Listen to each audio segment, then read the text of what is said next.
I'm Dr. Hari Menon. I'm a senior consultant Haemato Oncology at Cytecare Hospital, Bengaluru. One of the biggest issues with India is, of course, the population. And if you know, all over globally, the cancer is probably only the second largest killer after cardiovascular diseases, and soon catching up with cardiovascular diseases. In terms of the volumes, what is predicted is almost close to 70% of the cancer load is going to be the developing countries. So India is going to have a huge cancer load down the line in the next 10 years or so. Already it has a very high cancer load, but many of it which goes undetected and does not even reach the a cancer center, leave alone a tertiary cancer center for cancer care. So there's a huge burden as far as cancer is concerned in India. And if you were to deal with the hematological part of cancers, which constitutes about 20% or maybe around 15 to 20% of all the cancers, I would think that the one that comes to the attention of the treating centers are far less than what is actually prevalent in the country. So there is a big need for not just the cancer centers, but also the medical schools, colleges, to have a department to at least have the preliminary diagnostic workup done so that treatments can be implemented in the right way. So in the Indian state, it's rather uneven, I would say, the distribution. Largely, the best of cancer treatment is isolated to the urban, or for that matter, semi-urban areas, or the second-rung cities, as you would call it. And there is a long way to go as far as cancer diagnosis and treatment is concerned in the rural area. So we need to work towards that. At least I would think, and I have always maintained, that there is a bias towards not knowing about cancer, or there is a nihilistic attitude towards cancer still prevailing in the medical fraternity too.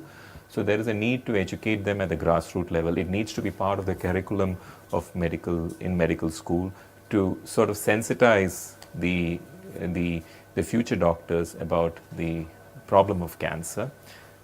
And we need to work at the grassroots level to make it understood that it is a problem. And unless the medical fraternity understands, how can we expect the population also to understand? So what we see in the public is that many of the awareness is related to personal events that have happened to them, following which people have taken up the cause for cancer. And many of the cancer care is restricted to one of the centers of eminence, though as an oncologist in the field for the past 20 years, I would accept that the scenario has improved significantly with many more hospitals offering cancer care as a dedicated services in the department. But still there is a long way to go as far as allowing for cancer care to be available for anyone who deserves the treatment. And how about the quality of care? The quality of care is again patchy because of the dearth of qualified oncologists in the country, which is again improving with many centers offering the courses, and there are many more centers. When I was in training for medical oncology, there were about 3 centers in India who were offering the course. And of course, Tata Memorial used to be one of the premier centers. It continues to be one of the premier centers churning out medical oncologists in the country. But that scenario significantly changed in the last 10 years or so, with many centers offering the courses. So we are having more number of medical oncologists coming. But what happens is that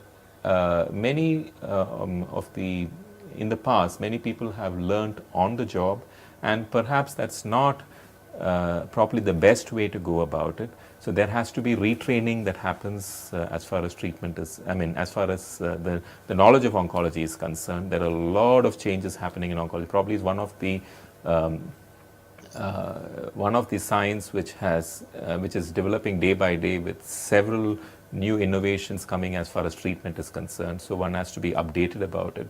And there is also an importance to know what to do and what not to do, more so what not to do in a cancer patient, which can result many a time, the lack of knowledge can sometimes result in over treatment for the patient. So there has to be a certain sense of discretion that follows, and also to understand where to stop treatment also for the patient. So we have to look it up from in several perspectives. One is to understand who are the patients that you can treat well, and you have to treat them very well. Who are the patients whom you can control well and make cancer, which is becoming more and more of a chronic disease like diabetes or hypertension. We need to understand those subsets, and also we need to, more importantly, recognize where you can't do something so that you can at least avoid unnecessary treatment and unnecessary investigations for the patient. So that comes through only through some sort of experience and good scientific knowledge that is imbibed through a structured program. Again, there are so many centers which are offering these courses, probably without having the kind of training program in place. But I would accept that there is a need in the country for having more of oncologists. So I will not say that it is not a nice thing to happen, but then there should be a little more of fine tuning so that you are not producing inadequately trained oncologists, because we all know that many doctors do most of the training during their courses, and very few of them keep themselves updated subsequently. So always training them the best way the first time around is critically important. And also subsequently it's important to have CMEs, etc., which will keep on updating their knowledge. And people have to find time to attend these CMEs. So I would agree with some of the rules and regulations that have come with the medical council, where it becomes mandatory for doctors to have attended CMEs and gain credit points in their subject to be to keep their licenses valid. So in a way that is good, but then there are loopholes prevailing in those things also. Those need to be plugged. Cytecare is the reason why I considered joining Cytecare from my previous center was at the prospect of developing a dedicated a unit in a dedicated field of cancer, which is Haemato Oncology, for which I have been part of for the past several years.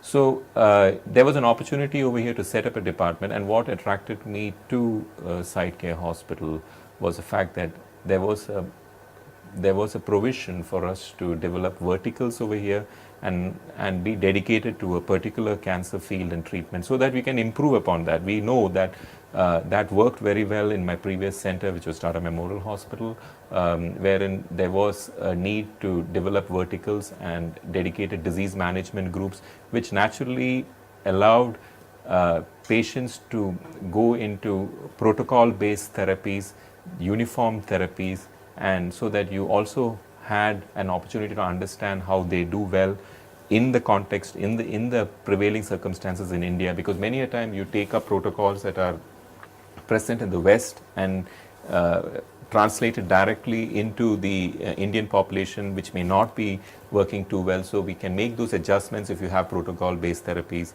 And naturally, we also noticed that we did have improvement in outcomes. So that is what is going to be done at Cytecare Hospital also. You have dedicated centers, dedicated units, verticals, which will be dedicated to specific disease management sites, whereby you can give the best possible treatment to the patient and expect the best possible outcomes.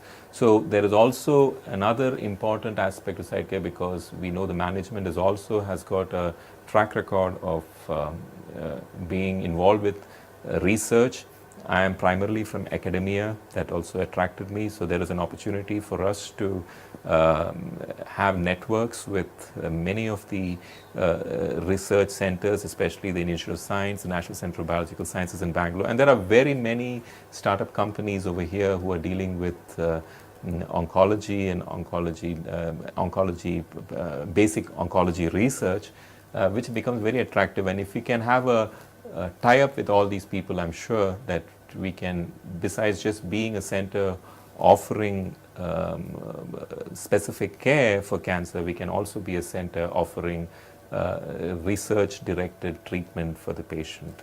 So that's something which is very attractive, and this is what I hope will be the case as we mature as a hospital. At the center, we have started developing a framework to have clinical research brought in. There are two forms of clinical research. One is the industry driven, where there are a lot of molecules which are coming up, wherein you participate in those clinical research so that we can be part of a drug development, and that is one aspect. Another one is having investigator initiated research, which will take some time, because you need to have all the people involved in that to be coming on the same page, have an idea generated, see how it is feasible to have the giant. So that is going to take time, but I hope it will happen in the next year and a year and a half, and we'll at least be in a position to start off into some investigator-initiated studies. And the time of the day is not just single institution-based research ideas. We need to have, you can have an idea which is coming up, but you need to collaborate with various other centers to bring them under an umbrella, and that effort has been made from my parent institution, which is called the Cancer Grid, where you can get in your ideas and have many centers coming in to participate into to see which is more appropriate to the Indian subcontinent, or to that matter, India. So that's a way to go about it. Collaborative work is a way to go about it. I think the era of single institution studies it's not the way to go about. So though large centers like Tata Memorial can still afford to, because of the sheer load of patients that come up, but if we want to do ideas, there's need for everybody to come together and get onto a common platform, which is what happens all over the world.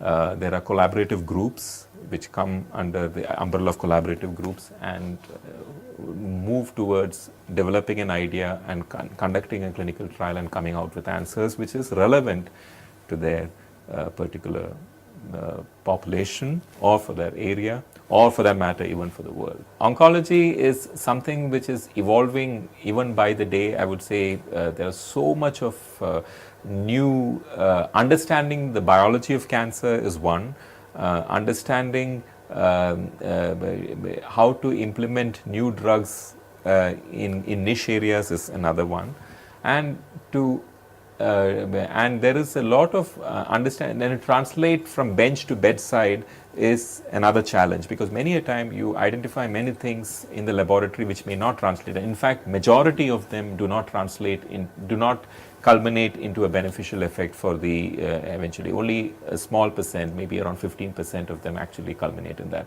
So we have to continue to strive. There is, to my mind, oncology is a field with the maximum amount of research that is going on, and the maximum number of new modes of treatment that is coming into play, and it is very exciting, and it's probably the place to be in for any medical professional in the future.